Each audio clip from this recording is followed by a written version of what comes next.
안녕하세요 여러분. 오늘은 조선의 건국과 국가 기틀의 마련에 대해서 살펴보도록 하겠습니다.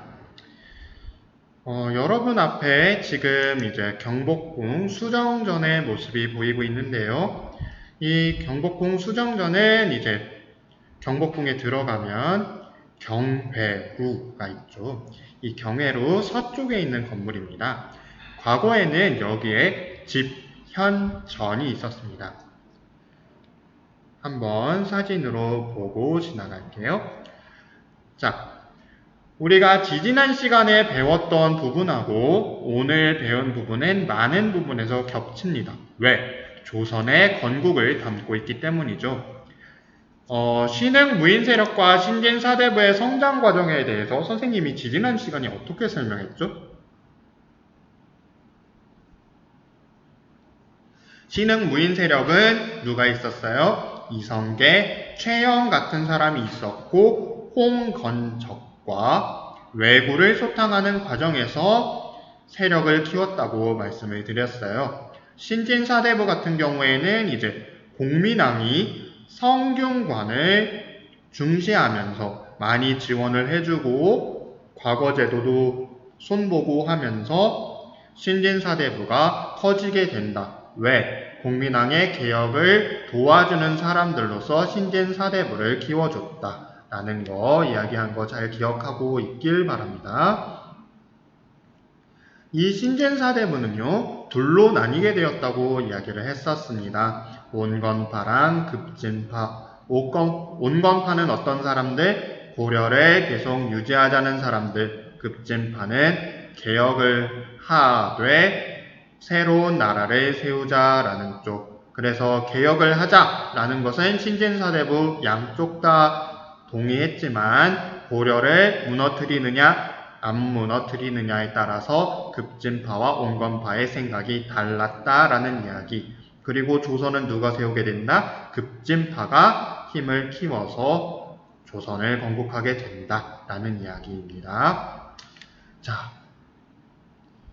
위화도 회군도 이야기를 했었습니다. 위화도 회군이 뭐였나요? 쌍성총관부 이야기부터 해야죠. 원나라가 쌍성총관부를 세우고 고려의 땅을 야금야금 뺏어갔는데 이것을 고려 국민왕 때 되찾아왔었다. 그런데 명나라는 그 땅이 원나라 땅이었기 때문에 자기 땅으로 냠냠하겠다라고 주장을 했었고 고려는 거기에 대해서 분개하면서 요동정벌을 추진했었다. 그런데 그 요동정벌에 참여했었던 이성계가 위화도 압록강변에 있는 섬에서 군대를 돌려서 개성으로 돌아온 것이보다 위화도 회군이더라. 그래서 우왕과 최영을 제거하고 자신의 입맛에 맞는 창왕, 공양왕 이런 왕들을 계속해서 세워서 이성계가 권력을 잡았다라는 것까지 기억을 해줘야 합니다. 자, 과전법에 대해서 이야기를 또 안 할 수가 없습니다. 이성계랑 이제 급진파 신진사대부가 함께 추진한 일이 과전법이거든요. 이 과전법은 뭐냐? 고려 말기에는 이제 권문세족들이 농장, 대농장이라고 해서 땅을 차지를 합니다. 그런데 이 땅은 뭐예요? 개인적으로 남의 땅을 빼앗은 것도 있고 돈 주고 산 것도 있고 거기에 나라에서 세금 거두라고 지정을 해준 땅이 있습니다. 그런데 세금을 거둘 수 있는 권리를 수조권이라고 이야기를 하는데 문제는 이걸 증서를 위조를 해서 한 땅에서 5명, 6명이 세금을 받아먹는단 말이에요. 그래서 요거를 고치자라고 이야기를 합니다. 온건파 신진사대부는 땅이 많은 사람들이 있어요. 그래서 한 땅에서 한 사람이 세금 걷게 하면 되지 뭘 그걸 다 갈아엎고 그래 라는 입장이고 급진파는 아니다. 그 땅을 싹 다 걷어들여서 다시 세금을 거둘 수 있는 권리를 공평하게 나눠줘야 한다라고 주장을 했습니다. 그리고 거기에서 누가 이겼냐 하면 급진파 신진사대부가 이겨서 이 과전법을 추진합니다. 그래서 관리들에게 땅에서 세금을 거둘 권리를 다시 나눠주는 것, 이걸 과전법이라고 이야기하면 됩니다. 그리고 머지않아서 이성계랑 급진파 신진사대부는 조선을 건국하는데 오늘 배울 내용은 또 무엇이냐 하면 왜 조선이라 했느냐, 이게 중요하죠. 왜 썼을까요? 여러분들 선생님이랑 한국사를 배우면서 조선이란 이름 언제 들어봤어요? 지금 말고 고조선에서 들어봤잖아. 고조선에서. 그러면 고조선에서 우리는 누구를 배웠어요? 단군 왕건 배웠고 위만이 준왕을 쫓아내고 고조선의 왕이 되는 과정들에 대해서 공부를 했단 말이에요. 그런데 조선시대 사람들은 뭐라고 생각을 했다는 거야? 여기에 기자라는 사람이 한 명 더 있었다는 거야. 그래서 이 기자는 어떤 사람이냐? 중국에서 명령을 받아서 조선후라는 직책을 갖고 조선에 와서 고조선의 왕이 됐대요. 그리고 조선시대 내내 성리학자들은 이 기자를 뭐라고 생각했냐면 중국에 앞서가는 문화를 우리나라에 최초로 전해준 사람이다, 요렇게 생각을 했다는 거예요. 글쎄. 그래서 단군 왕검의 조선과 기자가 다스린 조선, 요거를 이어받는다는 뜻에서 조선이란 이름을 짓습니다. 그리고 명나라 천자한테 정통성을 인정받기 위해서 어떻게 하냐면 조선이란 이름이랑 그 다음에 이성계의 고향이었던 화령이라는 곳 두 개를 나라 이름으로 할까 말까 고민 중인데 명나라 천자가 핑미요 해주세요라고 한 거예요. 명나라 천자는 조선을 집어줍니다. 그래서 다분히 정도전은 미도하고 조선이라는 국호를 화령하고 같이 보낸 거예요. 그래서 명나라로부터 정통성도 확보하게 됩니다. 그런데 새로운 나라를 세우면 서울을 새롭게 정합니다. 그죠? 그 많은 지역 가운데 어디를 서울로 했다는 거예요? 한양을 서울로 했다는 이야기. 그럼 쌤, 한양이 어디예요? 한양은 오늘날의 서울시다라고 많은 사람들이 알고 있지만 No! 서울 가운데서도 광화문하고 경복궁이 있는데, 그리고 종로 정도, 딱 여기에요. 그래서 처음에는 세종시가 있는 계룡으로 할까 아니면 지금의 신촌인 무학으로 할까 고민들을 많이 하다가 한양으로 옮기게 됩니다. 왜? 일단 여기를 한번 볼까요? 일단 산들이 모여 있으니까 밖에서 적들이 쳐들어오는 거에 대해서 방어하기가 유리해요. 산의 기운이 모인다는 건 그 이야기. 물길이 통한다는 것은 이제 서해바다를 통해서 물건을 나르기가 되게 쉬웠다. 특히 전라도 경상도에서 거둔 세금을 서해바다를 통해서 한강을 통해서 한양으로 가져오면 굉장히 편리했다라는 거. 또 한 가지 더 있습니다. 이 한양의 특징은 조선 이전까지 도읍지가 된 적이 단 한 번도 없어요. 그래서 이전에 고구려 백제 신라 왕실들과 관련이 없어요. 고려 왕실과도 관련이 없어요. 그런데 문제는 고구려 백제 신라 고려까지 문화란 문화는 다 어디에서 모여 있다는 거예요? 네, 이 한양에서 모여 있어요. 왜? 한양이 옛날에 고려시대 때 모였는데 남경이었거든. 되게 중시됐거든요. 한때 고려 숙종 때 한양으로 도읍지를 옮기려고 했던 적이 있어요. 물론 실패했지만 그때 남경길지설이 나오는데 이 남경길지설이 어디를 말한 거야? 한양을 얘기한 겁니다. 여러분, 이렇게 한양이 갖고 있는 좋은 장점들이 있었다라는 거 기억을 해주면 좋고요. 지금 우리는 어디까지 이야기를 한 거냐 하면 학습지 21번에 한양 천도까지 이야기를 한 겁니다. 국호제정, 조선, 한양 천도까지. 그리고 이제 조선 건국의 위로 가게 되면 신진사대부가 새로운 지배 세력으로 등장하게 되고 토지제도도 개혁했다. 과전법 얘기했었죠. 그리고 나서 나오는 게 뭐냐면 성리학이 사회 전반에서 생각과 사상을 꽉 잡게 된다라는 이야기를 하게 됩니다. 그러면 이 성리학은 뭐를 비판할까요? 사회의 여러 가지 폐단들을 비판하는 과정에서 불교도 같이 비판한다는 이야기. 그래서 위정부의 불교 비판이라고 선생님이 띄워놨죠. 오른쪽에. 자, 뭐라고 이야기를 하나요?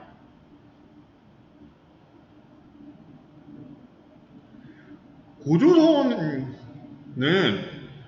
불교를 믿지 않아서 나라가 오래 갔습니다. 그런데 고구려 백제 신라 불교를 믿더니 얼마 되지 않아서 폭삭 망했네요. 그러니까 유교가 짱짱입니다. 이런 얘기를 하고 있어요. 당시 그런 얘기를 할 수밖에 없었던 이유가 불교가 많이 타락했어요. 그래서 스님들이 돈 빌려주고 이자를 왕창 받고 러시안 캐시야 이런 식으로 했고 또 절에서 술 팔고 여관업하고 그리고 스님들이 바람도 피우고 막 이랬단 말이에요. 그러다 보니까 성리학자들 입장에서 아니 불교가 뭐 이렇게 도 닦는다면서 이럴 수 있어? 야씨 쟤네 왜 저래? 이러고선 비판을 하게 됩니다. 그러면서 그 과정들을 통해서 뭐를 한다는 거예요? 성리학이 최고다. 성리학이 조선의 모든 것을 다 꽉 쥐어야 한다. 이런 주장들을 펼쳤다는 겁니다. 일종의 정당화를 했다는 거예요. 불교의 모습을 보면서. 자, 이제 왕권 강화로 넘어가 보도록 하겠습니다. 오른쪽에 사병을 없애다 나오죠. 누굽니까? 조선의 3대 왕인 태정, 대세, 문단세, 태종입니다. 이 태종은요, 이제 왕권 강화 정책을 다양하게 내놓으면서 가장 많은 성공을 거둔 사람입니다. 그래서 첫 번째로 사병을 없앱니다. 이 사병은 뭘까요? 네, 지배층들이 각자 군대를 거느리고 있었다. 요걸 사병이라고 이야기를 하는데 이 사병을 없애서 어떻게 만들었다는 거예요? 나라의 군대로만 만들었다는 이야기. 그래서 나라의 군대 외에 개인적으로 거느리는 군대가 있다 없다? 없다라는 이야기죠. 이성계도 나라를 세울 때 자신들을 도와주는 일종의 사병들이 있었어요. 고려 말기로 가면서 이제 뛰어난 군인, 그러니까 장군이나 이런 사람들은 개인적으로 거느리는 군대가 있었단 말이에요. 그걸 태종이 없앴다는 이야기예요. 자, 그리고 태종은 두 가지 제도를 만듭니다. 왼쪽이 이정부 서사제, 오른쪽이 육조 직계제입니다. 자, 조선에는요, 육조가 있어요. 고려 때는 육부가 있었죠. 그런데 이제 조선에서는 제후국 체제를 했기 때문에 일부 육조가 됩니다. 그래서 육조에서 위정부 정승들한테 이러이러한 일에 대해서 결제를 해주세요 라고 보고를 올리면 위정부는 국왕에게 건의를 합니다.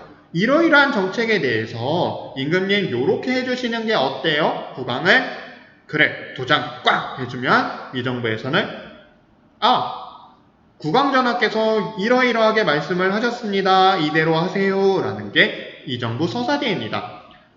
태종이 이 위정부 서사제를 만들어서 나라의 체제를 돌리고 나서 왕권을 조금 더 강화해야겠어. 신하들이 중간에서 나한테 건의를 안 하고 빼먹는 부분이 있는 것 같아. 좀 바꿔보자 라고 해서 나온 게 육조 직계제입니다. 이 직계한다는 건 뭐냐면 국왕한테 다이렉트로 보고를 한다는 거예요. 6조가. 그러면 위정부를 거치지 않고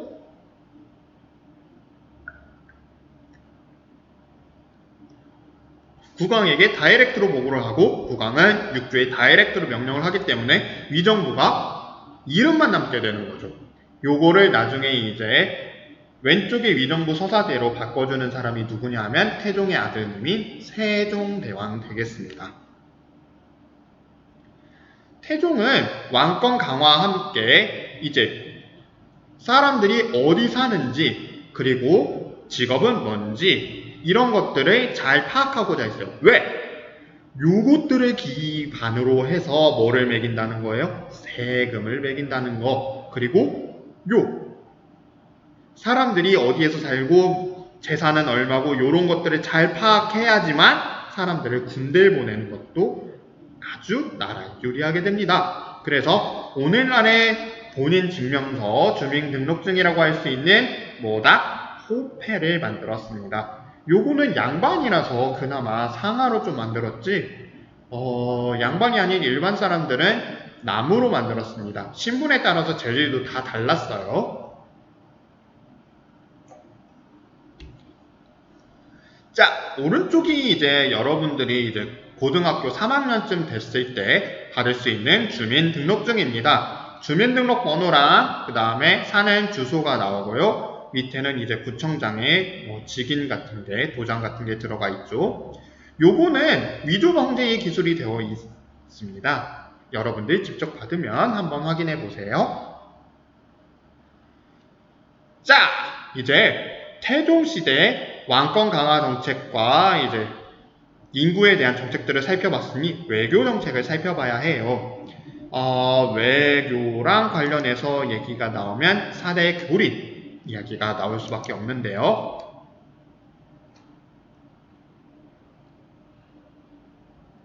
태종은 이제 명나라랑 4대 관계를 세웁니다. 그래서 이 4대라는 거는 큰 나라를 섬긴다 라는 뜻이거든요. 요때 큰 나라는 뭐다? 중국, 그러니까 명나라입니다. 그런데 이 명나라가요.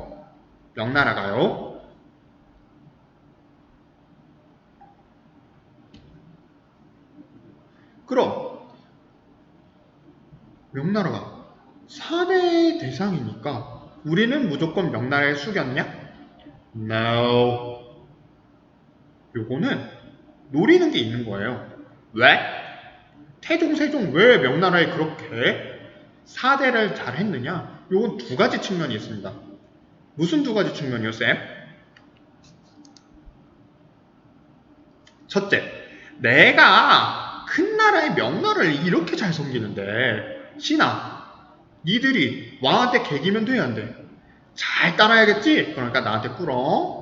나도 본을 보이고 있지? 니네 알아서 기어 왕한테. 요런 게 있어요. 그래서 왕은 황제한테 사대를 나고 신하들은 왕한테 사대를 내라. 즉 왕은 황제를 섬기고 신하는 왕을 섬겨라 라는 게 하나. 두 번째는 사대를 하면 조공을 바치잖아요. 이제 명나라에 선물 바리바리 바칩니다. 우리 쪽에서 많이 보내요. 그러면 5배, 6배로 명나라가 줘야 돼요. 그걸 휘사품이라고 이야기를 합니다. 기쁘게 주는 물건이란 뜻이에요. 그런데 이게 조선에서 주는 만큼 명나라로 많이 줘야 된다고 말씀을 드렸잖아요. 그러니까 명나라에서 야, 니네 도대체 몇 번을 오는 거야? 제발 그만 좀 와라, 그만 좀. 그런데 조선은 핑계대면서 자꾸 보냅니다. 좋은 게 좋은 거잖아요. 이번에 또 황제폐하 생신이라면서요. 저희가 한번 또 인사드리러 왔습니다. 오고. 이번에 명나라에서 황자님이 태어나셨다면서요. 저희가 또 사신 보내서 축하드리러 왔어요. 이러고 또 옵니다. 이런 식으로 해서 명나라에 받는 게 그만큼 또 많았다는 이야기. 그래서 이 4대 교린 속에는 무역관계 같은 것도 숨어 있으니까 항상 아이씨 명나라 뭐 별것도 아닌데 조선은 맨날 고개 숙이고 말해. 양심 없냐? 맨날 같이 갔다가 그냥 굽신굽신만 하냐? 이렇게 볼 게 아니라는 이야기. 자, 그래서 명나라에 대한 이야기 했고요. 이제 여진족이나 일본 같은 경우에는 어떻게 했냐면 교린의 대상이에요. 이제 이 교린은 어떻게 했냐면 이제 항복을 해오거나 혹은 우호적으로 접근하면 물건도 팔아주고 뭐 옷도 주고 벼슬도 주고 이런 식으로 좋게 대해줍니다. 그런데 만약에 조선에 대해서 대항을 하거나 적대적인 모습을 보인다 그러면 사군 육진을 개척하듯이 아예 여진족을 쫓아내기도 하고요. 다음번에 볼 수 있듯이 대마도 정벌을 하기도 합니다.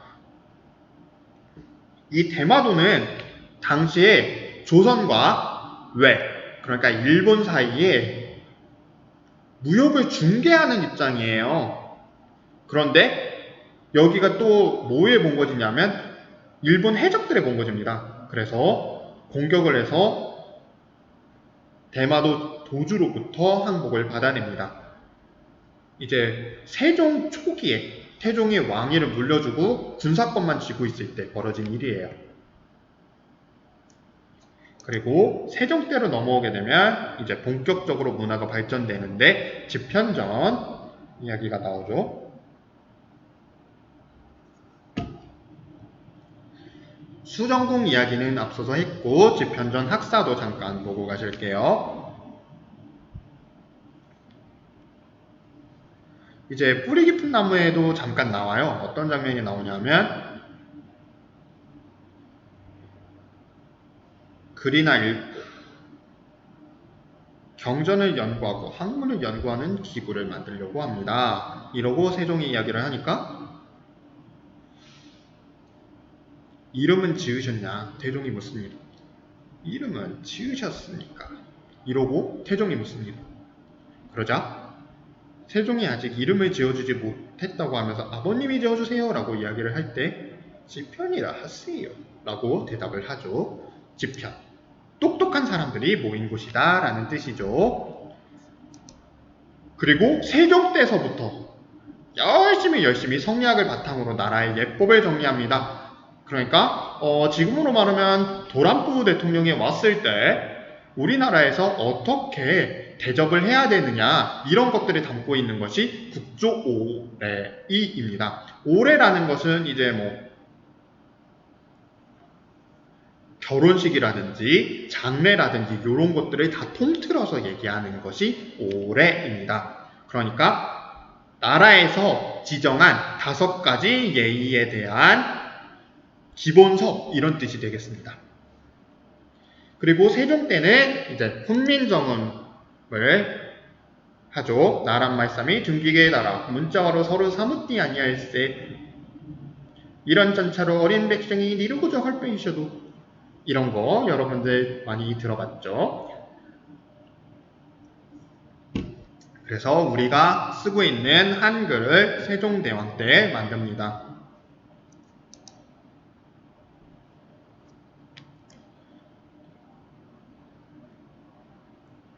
그리고 여러분들에게 이제 영상 말미에 조금 공개할 게 한 가지 더 있는데 자격루예요. 요 자격루는요, 여러분들 차라리 그냥 밴드에 여러분들 영상을 공개하는 게 조금 더 낫겠네요. 영상이 길어지고 있으니까.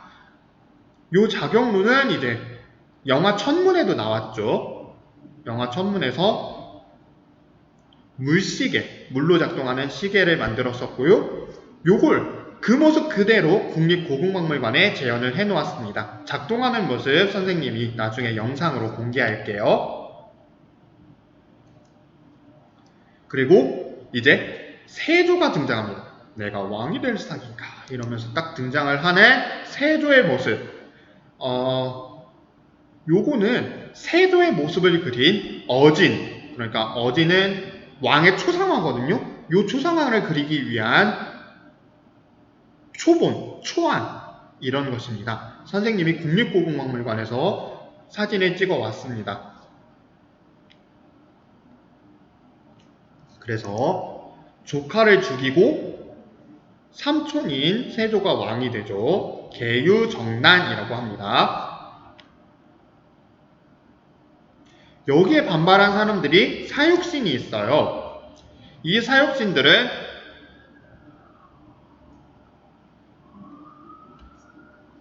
단종을 다시 왕으로 만들고자 노력했지만 결국에는 붙잡혀서 처형당해요.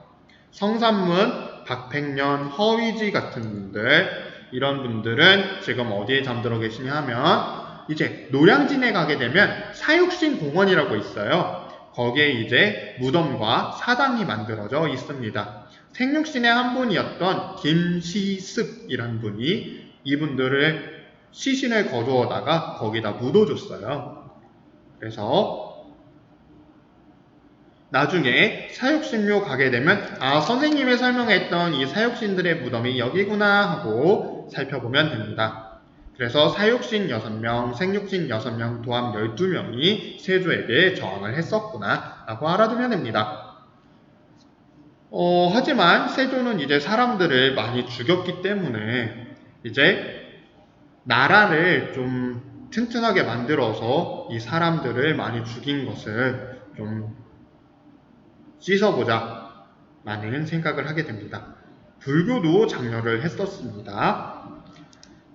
이제 경국대전을 선생님이 가져왔는데요. 이제 호전, 지금으로 말하면 민법 정도에 해당하겠네요. 3년이 지나도록 묵은 땅을 다른 사람이 신고하고 그 땅에서 이제 밭 깔고 곡식 기르고 하는 것을 나라에서 허락해준다. 비록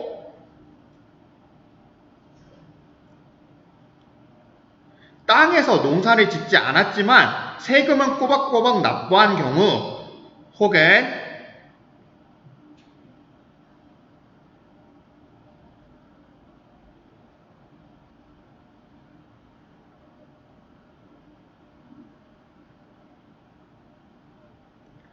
이게 말이 조금 번역이 꼬였네요.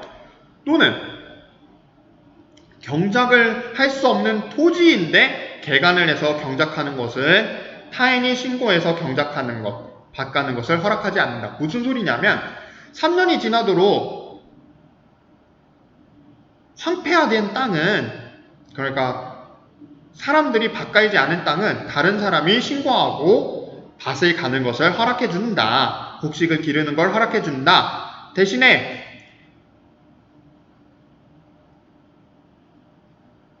원래 땅 주인이 땅에서 농사는 짓지 않는데 세금을 냈거나 혹은 원래 황폐화된 땅인데 개간을 했어요.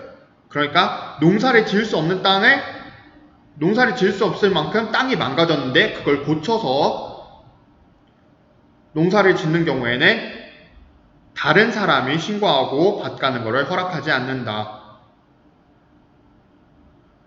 그러니까 뒷부분 말은 무슨 소리냐? 망가진 땅은 먼저 신고한 놈이 임자라는 소리. 세조는 이제 군사제도도 조금 손을 봅니다. 이제 진관체제라는 거는 쉽게 말하면 경기도나 충청도나 강원도나 경상도나 적들이 쳐들어오면 각자 그 지역에서 막아라 라는 게 진관체제였다면 제승망약체제가 만들어집니다. 제승망약체제는 뭐냐면 야 전라도 경상도 니네 각자 적을 막는다고 애쓰지 말고 서울에서 관리 한 명 내려보내줄 테니까 이네들이 집결지로 모여라. 그러면 군대를 모아서 싸우자. 요런 입장이었어요. 근데 임진왜란에서는 여지없이 다 깨집니다. 왜 그러냐면 서울에서 관리를 내려보내는 동안 적군이 더 빨리 와. 그래서 우리는 장군님 기다리고 있는데 장군님 언제 오세요? 그러는데 눈앞에는 이미 적이 와 있어요. 깨갱. 이런 경우가 많아서 나중에 또 손을 봐야 하는 경우가 생기기도 합니다. 그리고 세조는 직전법을 만들기도 합니다. 세조의 말을 들어볼게요. 전직, 현직 관리들에게 모두 세금을 거둘 수 있도록 권리를 주었더니 그 관리를 받지 못한 신행 관리들이 너무 많네? 이것 좀 바꿔봐야겠어. 자, 무슨 소리냐면 조선에서 과전법은 원래 누구 대상이다? 현직 관리 대상이다. 그런데 관리에서 물러난 사람들도 계속 땅을 가질 수 있는 경우가 있었어요. 세금을 계속 거둘 수 있는 권리를 갖고 있는 경우가 몇 가지가 있는데, 예를 들어서 연세 드신 부모님을 돌봐야 되거나 아니면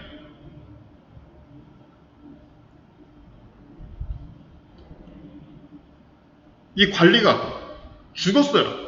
물러나서 죽었어. 그런데 아이들이 너무 어리거나 아니면 관리가 죽었는데 아내 혼자서 아이들을 돌봐야 되는 경우라든가 이런 것들, 이런 경우에 계속해서 세금 받을 권리를 계속 대대로 이어갈 수 있었다라는 경우가 있었던 거죠. 그래서 요거를 바꾸기 위해서 만든 것이 뭐다? 직전법이다. 현직 관리 아니면 세금 받을 권리 생각하지도 마라! 이런 겁니다. 그런데 관리들이 머리를 뒀습니다. 그래, 현직 관리들만 세금을 거둘 수 있다고? 그러면 한 번에 왕창 거두지 뭐. 이래서 나중에 명종 때 이 직전법조차 폐지됩니다. 그래서 오늘은 이러이러한 이야기들, 조선이 건국되고 이제 통치체제를 이렇게 정비했구나 라는 거 살펴보면 되고요. 여러분들 학습지에 이제 선거 포스터 있을 거예요. 그거 학습지를 채우고 그 선거 포스터도 자유롭게 만들어서 여러분들 카페에 제출하는 거 과제입니다. 꼭 해줄 수 있도록 하세요. 자, 오늘 수업은 여기에서 마치도록 하겠습니다. 여러분들 다음 시간에 만나요. 안녕.